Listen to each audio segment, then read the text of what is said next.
जय हिंद प्यारे बच्चों, स्वागत है आपका हमारे YouTube चैनल में, जिसके अंतर्गत हम आपको एनडीए नेवी एयरफोर्स की प्रिपरेशन कराते हैं। जो बच्चे हमारे चैनल से जुड़े हैं वो जानते हैं मैंने एक प्रैक्टिस सीरीज की शुरुआत की हुई है, जिसके अंतर्गत आपको पूरी बुक से महत्वपूर्ण फॉर्मूले, ट्रिक्स, कॉन्सेप्ट, मेथड्स, इन सबको प्रश्नों का रूप देते हुए मैंने बिना विकल्पों के आपको 10 से 15 प्रैक्टिस सीरीज अपलोड कर दी है चैनल पर, और ये काम और भी आगे निरंतर जारी है।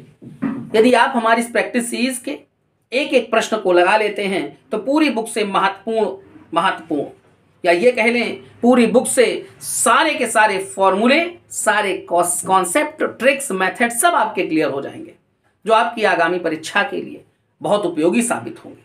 ऐसी एक प्रैक्टिस सीरीज आपके सामने हम लेकर के आए हैं, जिसको हल करने के लिए आपको 2 से 3 मिनट का समय दिया जाता है। यदि आप इसे 2 से 3 मिनट के अंदर 10 में से कम 8, 10 में से 9, 10 में से 10 या पूरे सॉल्व कर लेते हैं तो इसका मतलब है कि आपकी पढ़ाई, आपकी प्रिपरेशन अच्छी चल। तो चलिए बच्चों, इस सीरीज की शुरुआत करते हैं। आइए देखते हैं एक एक करके सारे प्रश्नों को। पहला प्रश्न हमारे सामने ट्रिग्नोमेट्री से लिया गया है। लिखा है cos 20, cos 40, cos 80। कह रहे हैं इसका मान क्या होगा। तो प्यारे बच्चों, मैंने आपको ट्रिग्नोमेट्री पढ़ाते समय ये 2 फॉर्मूले बताए थे कि आपको डायरेक्ट याद रखना है। sin 20, sin 40, sin 60 और sin 80। मैंने आपसे कहा था इसकी वैल्यू स्टूडेंट्स 3/16 होती है। दूसरा फॉर्मूला मैंने आपको क्लियर किया था cos 20, cos 40, cos 60 और cos 80। इसका जो वैल्यू है, इसका जो मान है वो 1/16 है। अब आपको जो प्रश्न दिया गया है इसमें देखिए cos 60 गायब है, cos 60 नहीं है। तो बच्चों अब हम क्या करेंगे, cos 20, cos 40 और जो cos 60 है इसकी वैल्यू 1/2 यहाँ पर हम पुट कर देंगे। बगल में cos 80 था, ये लिखा 1/16। यदि आप इस 2 से 16 को काटते तो ये 8 आता है। तो बच्चों cos 20, cos 40, cos 80, इसका मान 1/8 आपको प्राप्त हो गया है। कह रहे हैं इसका मान लिखो। तो डियर स्टूडेंट्स, इसका मान हो गया है 1/8। आई होप आपको समझ में आ गया होगा। आप इसे नोट कर लीजिए। अब मैं इसको रफ करके आपको दूसरे क्वेश्चन की तरफ ले चलता हूं।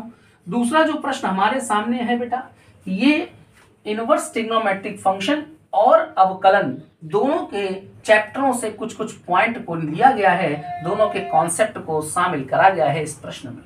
तो बच्चों पहला तो काम जैसे इनवर्स ट्रिग्नोमेट्रिक फंक्शन का है, इस cos इनवर्स को tan के फॉर्म में tan इनवर्स में बनाएंगे तो इस tan से tan इनवर्स कैंसिल करके जो टर्म बचेगा उसका स्क्वायर करने के बाद उस पर अवकलन करेंगे, उसका डिफरेंशिएशन करेंगे।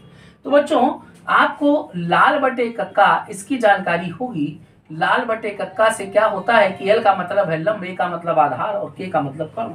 अब cos की बात करें तो बच्चों cos यहाँ होता है आधार बटे कर्ण। आप क्या करेंगे, एक राइट एंगल ट्रायंगल बना देंगे। आधार बटे कर्ण तो आधार हो गया x और बटे में 1 लगा देंगे, ये कर्ण होगा तो आधार बटे कर्ण।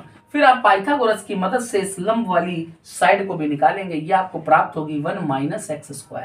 अब आपको त्रिभुज की तीनों भुजाओं का पता लग गया है। अब आप इस cos इनवर्स को tan के फॉर्म में चेंज करेंगे।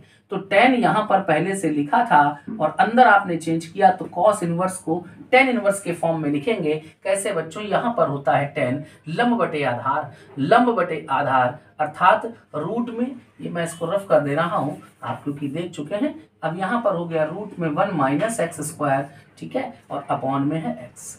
अब आपने क्या करना है, इसको ब्रैकेट में बंद करके स्क्वायर चढ़ाना है। tan से tan इनवर्स कैंसिल हुआ। जब आप इसका स्क्वायर करेंगे तो बच्चों ये मिलेगा 1 - x² अपॉन में x²। चूंकि रूट स्क्वायर से कट गया, कैंसिल हुआ और x के ऊपर स्क्वायर आ गया। अब आपको इसका डिफरेंशिएशन करना है। तो डियर स्टूडेंट्स, यहाँ पर हमने बेटा 1/x² किया। जब आप इसे ऊपर ले जाओगे तो x की पावर -2, x² में x² का डिवाइड जाएगा तो ये 1।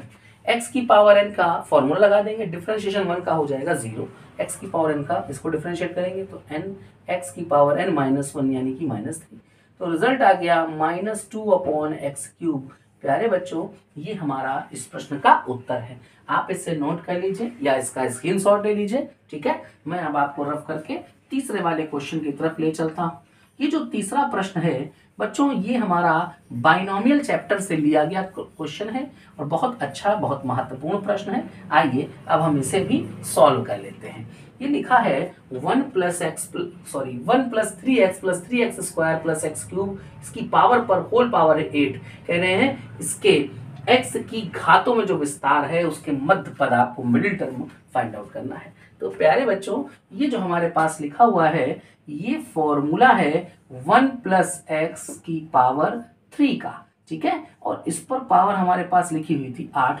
तो बच्चों हमने इसको देखा, ये लिखा है 1 प्लस एक्स की पावर पे है 24, ठीक है। आपने जब इसको सॉल्व किया तो 1 प्लस एक्स की पावर ये आपको 24 मिल गया। अब कह रहे हैं इसके जब आप इसका एक्सपेंड करते हैं, इसको प्रसार करते हैं, तो एक्स की घातों में विस्तार करके जो मध्य पद आएगा वो आपको मध्य पद का गुणांक, मैं पहले मध्य पद पढ़ गया था लेकिन अब मैंने पूरा पढ़ा है, यह है मध्य पद का गुणांक, कोफिशिएंट निकालना मिडिल टर्म का, मिडिल टर्म नहीं निकालना।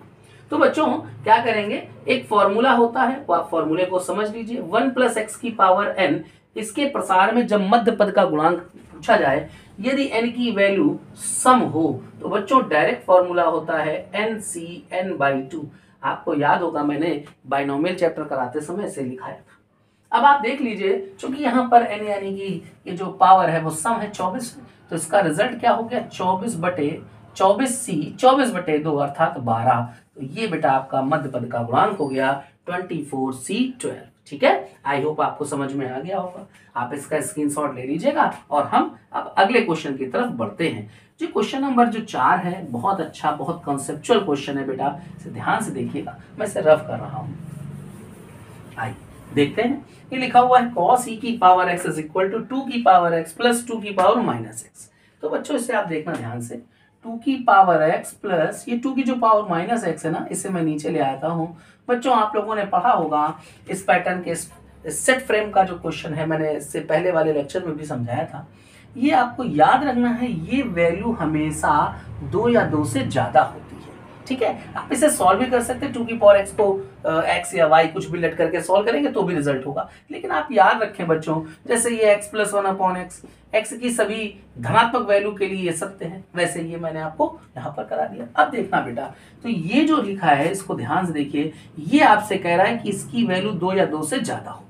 लेकिन ये जो cos e की पावर x, e की पावर से कुछ भी होता, ये cos x ही है, cos थीटा ही है। इसकी वैल्यू क्या होगी, -1 से लेकर के +1 के बीच में होगी, -1 से लेकर +1 तक होगी, ठीक है। और ये बराबर है, कह रहे हैं 2 या 2 से ज्यादा, तो दोनों का मेल ही नहीं है। इसकी मैक्सिमम वैल्यू भी 1 है और इसकी मिनिमम वैल्यू भी 2 है, तो दोनों आपस में क्या बराबर हो सकते हैं, नहीं हो सकते। कह रहे हैं इसके कितने वास्तविक हल होंगे, इसके एक भी वास्तविक हल नहीं होंगे, जीरो सॉल्यूशन होगा, ठीक है, अर्थात नो सॉल्यूशन, कोई भी हल नहीं है इसका। चलिए क्वेश्चन नंबर 5 की तरफ चलते हैं। एक कर्ली ब्रैकेट में लिखा हुआ है 0 एक एलिमेंट है, सिंगलटन सेट कहते हैं एकल समुच्चय जिसमें एक एलिमेंट है। कह रहे हैं इसके उप समुच्चय लिखिए। तो बच्चों उप समुच्चयों की संख्या जो होती है, यदि एक सेट ए है, इसके भीतर आपको n एलिमेंट मिल जाए। कितने एलिमेंट है बच्चों, n एलिमेंट, अर्थात n अवयव।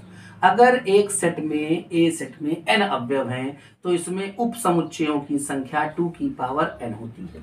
अब चूंकि यहाँ एक एलिमेंट है तो 2 की पावर 1 अर्थात 2, इसके 2 उप समुच्चय बनेंगे। 2 उप समुच्चय कौन से, पहला तो उप समुच्चय होता है फाई, और दूसरा क्या बनेगा, वही जो सेट है आपको दिया जा रहा है वो स्वयं वो सेट बन जाएगा, ठीक है। तो फाई और दूसरा हो गया कर्ली ब्रैकेट में 0, ये इसके उप समुच्चय हो गए। तो अब मैं इसको रफ करके क्वेश्चन नंबर 6 की तरफ चलता हूं। ये बहुत अच्छा क्वेश्चन है, मैं इसको यहाँ पर हटा दे रहा हूँ, ठीक है।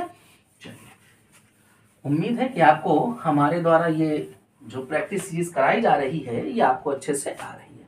चलिए क्वेश्चन नंबर 6 देखते हैं। ये सेट चैप्टर से, समुच्चय चैप्टर से लिया गया क्वेश्चन है। मैंने एक वेन डायग्राम बना दिया और मैंने यहाँ पर एक सेट ए बना दिया है और दूसरा सेट मैंने यहाँ पर बी बना दिया है। अब देखते हैं क्वेश्चन क्या कह रहा था। क्वेश्चन कह रहा था कि ए यूनियन बी, तो बच्चों ए यूनियन बी तो ये पूरा हो गया ए यूनियन बी, और इसमें से ए इंटरसेक्शन बी, ये वाला जो हिस्सा होता है ये होता है ए इंटरसेक्शन बी। अब इस पूरे से ये हटा देंगे तो बच्चों आपको सिमेट्रिक डिफरेंस की परिभाषा पढ़ाई गई थी, उसमें था ए सिमेट्रिक डिफरेंस बी। ये जो सिमेट्रिक डिफरेंस बी का साइन है ना, ये सिमेट्रिक डिफरेंस का, तो बच्चों इसको हम इस ढंग से भी लिख सकते हैं, ठीक है। इस दोनों का मतलब है ए सिमेट्रिक डिफरेंस बी। तो इसको बच्चों हम लोग लिखते हैं A difference B union B difference A, ये मैंने आपको फॉर्मूला लिखाया है। तो देखिए अभी मैं आपको इसको भी डिस्कस करता हूँ। एक देखिए ये भी इन्होंने पूछा था, A difference B union B difference है, तो ये कह रहे हैं इसका बराबर होगा, किसके बराबर होगा? तो बच्चों ये बराबर हो जाएगा ए सिमेट्रिक डिफरेंस बी के, ये इसका जवाब है। अब इसकी बात करते हैं। इसकी देखिएगा ए यूनियन बी, तो ये पूरा पूरा हो गया। इस ए यूनियन बी में अगर मैं ये हटा दूं तो ये हिस्सा आएगा, देखिए गौर से, ये हिस्सा आपको मिल रहा है। तो ए यूनियन बी तो पूरा था, उसमें से आपने ए इंटरसेक्शन बी को हटा दिया, अर्थात ये वाला एरिया आपने हटा दिया है। ये देखिए ये वाला एरिया आपने हटा दिया। तो बच्चों जब आप इस पूरे से हटा देते हो तो ये इतना क्षेत्र क्या कहलाता है? ए डिफरेंस बी, और ये वाला क्षेत्र कहलाता है बी डिफरेंस ए।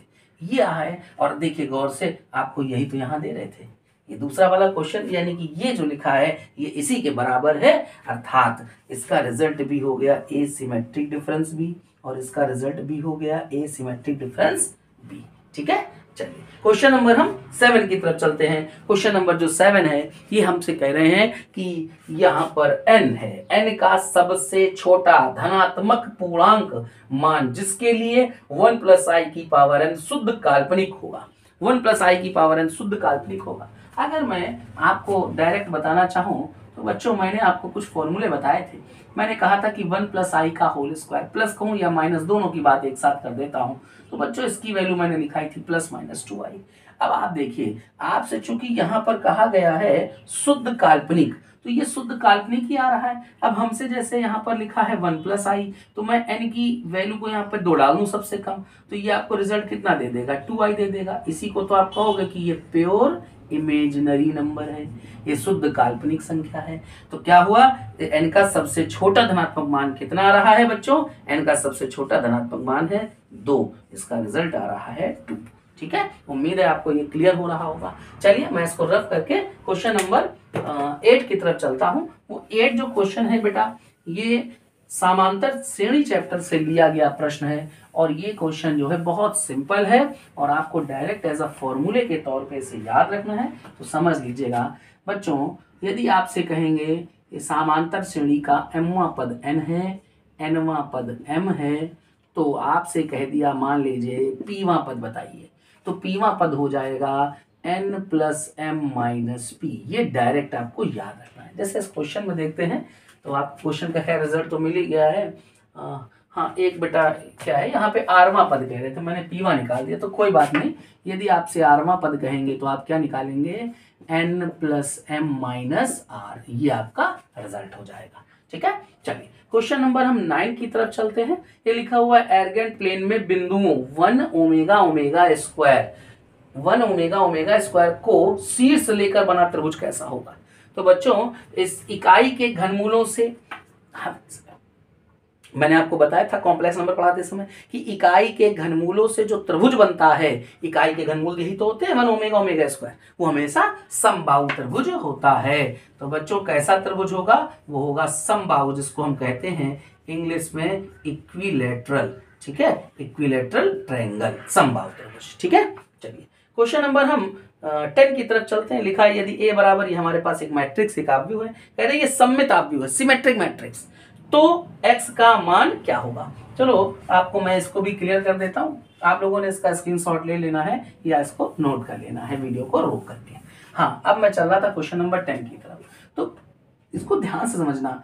एक मैट्रिक्स है, एक आव्यूह ए है, ये सममित आव्यूह कब कहलाएगा? ये सममित आव्यूह तब कहलाएगा असिमेट्रिक मैट्रिक्स जब इसका ट्रांसपोज उस मैट्रिक्स के बराबर रहे।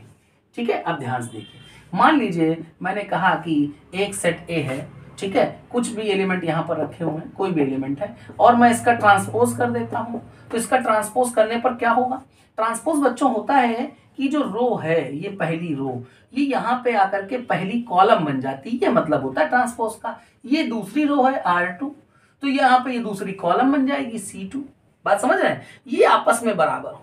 यदि ये ए का ट्रांसपोज ए के बराबर रहता है तो ऐसी मैट्रिक्स कहलाती है सिमेट्रिक मैट्रिक्स, सममित आव्यूह। ठीक, एक तो बात आपको सममित आव्यूह की समझ में आ गई। अच्छा, विषम सममित आव्यूह क्या होता है? विषम सममित आव्यूह में क्या होता है? ट्रांसपोज करने पर आपको निगेटिव मिलने लगता है उस मैट्रिक्स का, ये विषम सममित आव्यूह की परिभाषा होती है। विषम सममित आव्यूह, इंग्लिश में कहते हैं स्क्यू सिमेट्रिक मैट्रिक्स। ठीक है, ये सिमेट्रिक मैट्रिक्स है। अब क्या है इसमें, ये मैट्रिक्स सिमेट्रिक है, सममित है, तो कह रहे हैं एक्स का मान क्या होगा। तो बच्चों एक्स का मान होगा क्या, ध्यान से समझ लेना आपको, इसमें ये जो आपका ये विकर्ण आता है, ये वाला विकर्ण, इसके एलिमेंट आपस में बराबर होते हैं, इसके एलिमेंट आपके बराबर होते हैं, है ना। तो समझना बच्चों, ये डायरेक्ट आपको शॉर्टकट है। तो x + 2 बराबर होगा 2x - 3 के, ये आप x इधर भेज दोगे तो 2x से x जाएगा, x आएगा, ये इधर आ जाएगा तो 3 और 2 हो जाएगा 5। ठीक है, ये आपका 5, आप 5 डाल के चेक कर सकते हो। देखिए 5 में डाल देता हूँ इसकी वैल्यू, आपको समझ में आ जाएगा। मैं आपको इसका आंसर भी यहाँ पर मैं रफ कर रहा हूँ बच्चों। ठीक है, इसका आंसर मैं आपको यहाँ पर चेक करके दिखा देता हूँ। तो चलिए, हमारे पास ये मैट्रिक्स है, आपने x के प्लेस पे 5 रख दिया तो ये 2 हो गया, 5 और 2 ये हो गया 7, 5 दूनी 10 में से 3 गया, ये हो गया 7, और कितना रखा था मैंने 5, 5 और 1 6। हाँ, अब ये आया। अब आप इसका जब ट्रांसपोज करिए, तो ट्रांसपोज क्या बताया था बेटा आपको, ये जो रो है ना ये कॉलम बन जाएगी। चलिए भाई, रो कॉलम बन गई, फिर दूसरी वाली रो भी कॉलम बन गई, ये बन गई। अब आप देखिए ये आ रहा है 4 7 7 6, 4 7 7 6 मिल रहा है ना आपको, देखिए वापस आ गई। तो ए का ट्रांसपोज ए के बराबर हो गए, तो इस मैट्रिक्स को कहेंगे सिमेट्रिक मैट्रिक्स। उम्मीद है जो बच्चे हमारे वीडियो को देख रहे हैं उन्हें सारे प्रश्न अच्छे से समझ में आए। यदि आपको हमारे वीडियो से किसी प्रकार का कोई लाभ होता है तो हमारे चैनल को लाइक करें, शेयर करें, सब्सक्राइब करें, और अपने दोस्तों को भेजें, उनसे भी कहें कि हमारे चैनल को लाइक करें, शेयर करें, सब्सक्राइब करें। मिलते हैं इसी बार के एक अगले वीडियो में आपको। जय हिंद।